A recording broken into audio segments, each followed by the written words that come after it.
And this game is called The Three Musketeers. Kind of. It's a French name that I can't pronounce.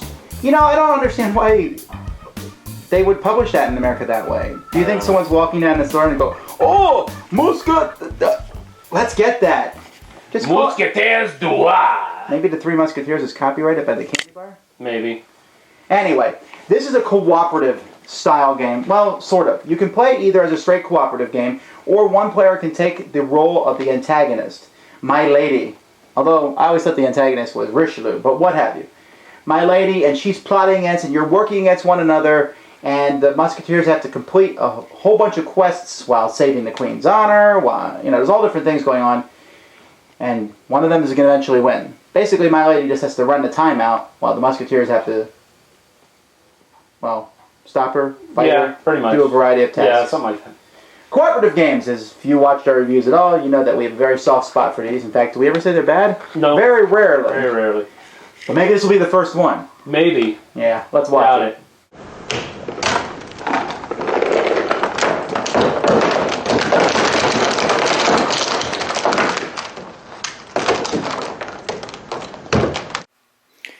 And like usual, we won't go over every single rule. We're just going to give you kind of an overview of the game. In this game, you can play where either the players are the different musketeers playing against the game, or one player can take the form of my lady and basically be the antagonist of the story, trying to stop the three musketeers. Each musketeer gets a card. Now this card shows how many life points they have. It shows what their special combination is, and it shows their skills in different areas. For example, they have skills in nobility, they have skills in panache, they have skills in gallantry, and etc. So players are going to have these boards. They'll put a little marker on the board to show where their health points are, and then they're going to be taking turns back and forth. On my lady's turn, she's going to be doing different things. For example, she's going to be secretly picking which location she goes to. Each card here matches one of the locations on the board, and she's secretly at that location. Now, characters have to be careful where they go, because if they go to where my lady is, then they're going to have to fight her man-in-arms here. And so, not necessarily wanting to fight this guy, so you may not want to go there, but at the same time, she may be going to where you have to get going. There's different spots on the board where the Musketeers are going to be going. Down here, they're going to be fighting for the city of La Rochelle. They're going to be fighting back and forth. There will be a token here in the middle, and as this token is moved back and forth, if it moves all the way to this side, to where the Cardinal's face is, then the players will lose the game. Well, if they get it all the way this side, then they'll get one of these special action cards. There's several ways they can get these action cards, and they can use these kind of to foil my lady. They're very powerful, and they can get 3 of them over the course of the game. So, on a player's turn, they have 3 actions. One of these actions can be moving from one location to the other. Another action can be doing something at a location. Each location is different. For example, down here at La Rochelle, characters may be playing cards from their hand that are combat cards that they're going to use that will help their side in victory in this battle. Because at the end of each turn, you'll be rolling dice, and depending on how many swords they put down here, and depending what turn it is, each player rolls dice. Whoever rolls more swords, the token's going to move in that direction. Players are also going to be coming over here to the loo. In the loo, there will be a different kind of skill test. Now, there's 2 things I want to mention here in the course of this game. One is a skill test, and you can see here there's a skill test here. Let's see, there's all different skill tests that you can have. Like, for example, this one's a skill test of panache, and it's a 7. So, let's say, for example, we send to beat this one, D'Artagnan, and D'Artagnan has a 4 in panache, but that's not good enough because you need a 7. However, he can play cards that will add to his panache, which will then get him to defeat that test. And players can trade cards, they can draw cards, but all these take your precious actions. The other thing, which I think is really cool in this game, is the combat system. In combat, depending on who you're fighting, many times you'll be fighting just, some brute thugs who are running all over the board. For example, here's a thug that you might be fighting. And this thug here will roll 3 dice when he's attacking. He has 1 special ability. And if you defeat him, you'll get 2 coins. So on his turn, he rolls 3 red dice. And you will roll your dice, which is almost always 3, although you can play combat cards to increase it. The first thing we do is we look at the dice that are rolled. And players will compare them to their special ability. For example, the D'Artagnan here, if he rolls this exact combination, which he did not, then he would automatically score a hit on the opponent. Now, most opponents are 1 hit, and then you win the battle.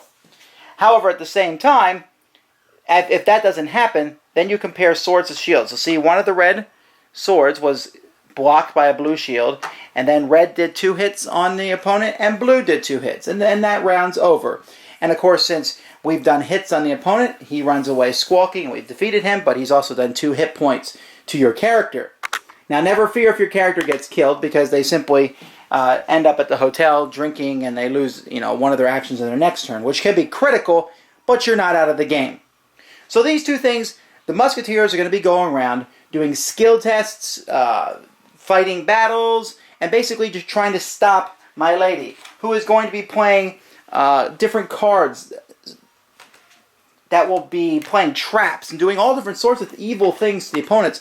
There's even one where she can throw out a timer, which will make the players take their turn within limits of that timer, and if they don't, they lose. Now, players will have a chance to buy different items that will increase their combat skills, increase their movement, or maybe even give them another special maneuver that they can use in battle. But the players will be constantly watching this time over here, because when time runs out, then my lady wins the battle. How did the Musketeers win? Because I keep talking about how they lose, because I should mention down here, there's the honor of the Queen and the Lou, and if the honor of the Queen reaches to the Cardinal token here, then the Musketeers lose again.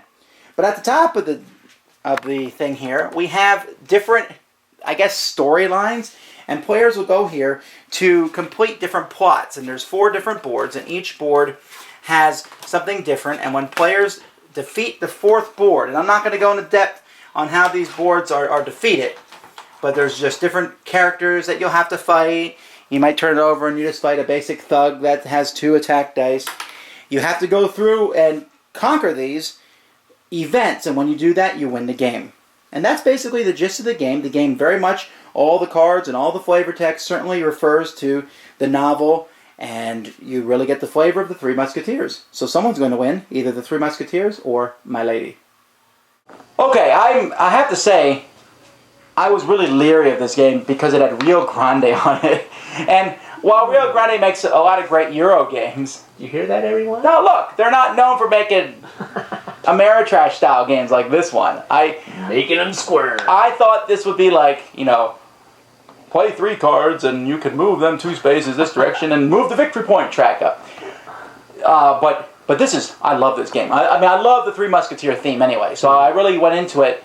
But I like all the different things, and it really is a hard game for the Musketeers. Really hard. Yeah, almost too hard. I remember about halfway through the game that we were playing a few days ago, I was ready to stop because I did not see how the Musketeers could win. But then we started working together a little bit better, and it evened out. It was still difficult, but it wasn't hopeless like I thought it was. And you can start with one of those cards that lets you cancel everything. You can start with one of those to make it easier.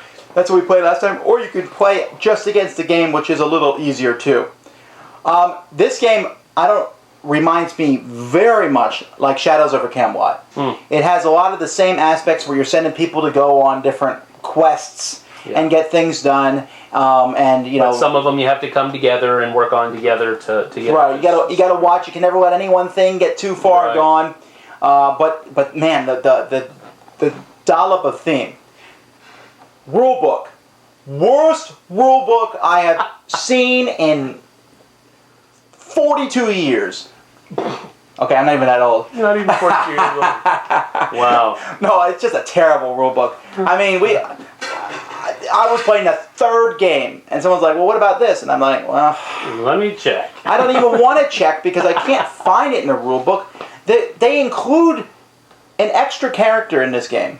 An expansion character. It's not mentioned in the book. There's no figure, just a card for it. Yeah. It doesn't even mention that in the rules. So I'm looking through the rules. Why is this character here? Is he a bad guy? Is he a good guy? He's Treville. And I remember he was the leader of the Musketeers, but is he like a neutral character? Why is he in the game? There's stuff on the reference sheet that's only on the reference sheet and not in the rulebook. Just If you publish a game, you publishers write good rule books. No excuse. Or you're going to have this guy knocking on your door. Okay, but other than the rule book, once you figure out how to play the game, it's fantastic. I love it. Definitely 2 thumbs up. Well, this is the Three Musketeers. 3 thumbs up from me. Okay. 3, 2, what he said.